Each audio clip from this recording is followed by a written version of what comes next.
Ma'am, ngasigi video sidi get ready with me oidoini ngasi doi party ma chattoini abako aduda ko ina karamaina loisala chatli ma'am share tawrake ko video sisu ko haibadi makeup video se haptaba kuire ko aduna ina chatli ngai sida ko sum video sana mahorage matam mudi ngonda yam dikna layabako ngasi se matam se ngonda laite ai ngonda laise only 20 minute khatang tani abako ado 20 minute ki manungsda iloslauduni ko do karamaina ilosalya abada ma'am da share tawrake yam chamna tawna tawdoini ngasigi makeup se yam natural oiraga adudi yengasi ko ahan bada ai primer ama lawraga taire primer lawra matungda ai Maybelline Fit Me gi foundation ai ngasi ko videos da mata utre maramdi me amai hire doni ko matam se laite ngona li yaba ko aduna ai production jamta ucha dreba ko videos da primer do ai logi primer do Mars ki primer ni illuminating primer aduga ina foundation tai basina Maybelline Fit Me gi foundation ni ahan bada ko dark foundation da bida dot launa loina mai se thungna ba sandok pirani adugi matungda beauty blender ma lawraga I fazna blend tawgani ado blend tawlo lore hozik blend tawlo matungda in lori base cream blush ni karigumba ko cream blush laitaba taragadi kaim kaide ko akogi creamy oiba lipstick ama lawraga sumsina bayai pink color gumba red color gumba peach color gumba adugumba hadi akogi blush thaba yaba color do ko adu de lawraga lipstick nasu as a blush oina sumsina bayagani ai lori base NY begi cream blush ni adu de lawraga tairani aduga I brush ama lawrani brush ama lawraga I fazana blend taw thokcharani khadang da khazik naton da khazik taibiram gani blush se henamuk natural manaba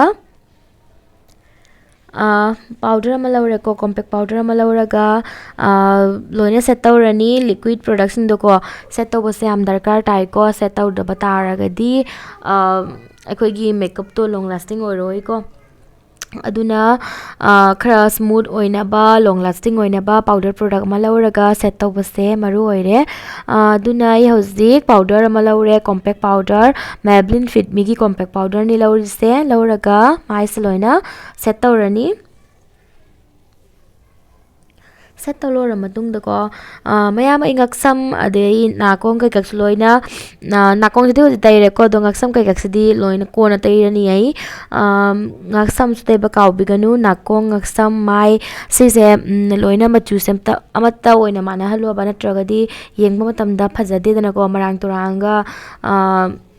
yeng matamda hadi artificial man bahai tare ko aduna nakonga ngaksam ga sutei ba kawbiganu hozik ai pisum yeklani in lori base Swiss Beauty gi eyebrow kit adudagi ko black amadi brown color ani do mix taw salaga ko ai color ai pisum gi color se ka chanai ba adui color ani do lawra ga pisum do ye ani aduga spoolie ma lawra ga fazana pisum do hatok chare eye makeup tala asiko yam lai duni me yam fazana munna yengbiu yam lai raga yam fazabo duni yam soft oina ko aina ngasi seli se kaino ni abako maroon color gi anarkali ni abako ado ngasi gi eye makeup se haidi ko color pona ma color chana gani ko brown color oi duni na brown kajal ama lawraga is maina han bada ye ne ko ye e mit kha du ye e aduga kogi mit mathak habadi upper water line do ko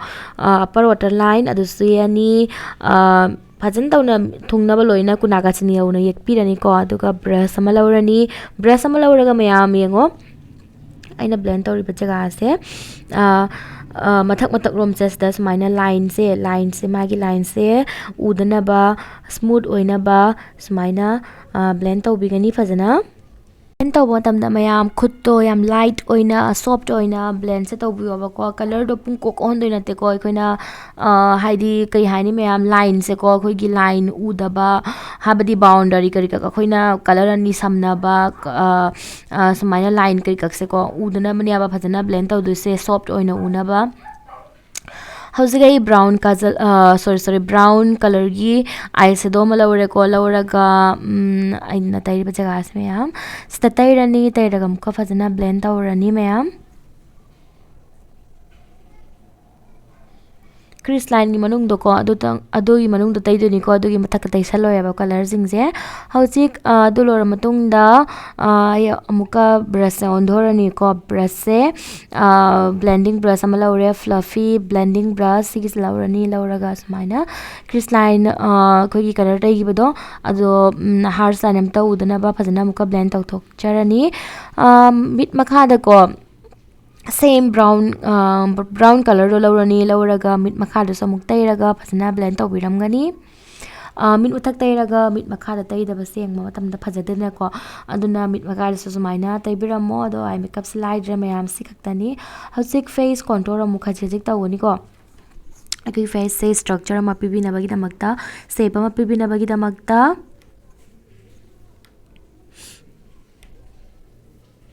aina cut tawning ba jaga sing ko do khara heavy oi ba mai gi jaga sing do loina sumaina contour sigi mateng na cut taw biram ba yai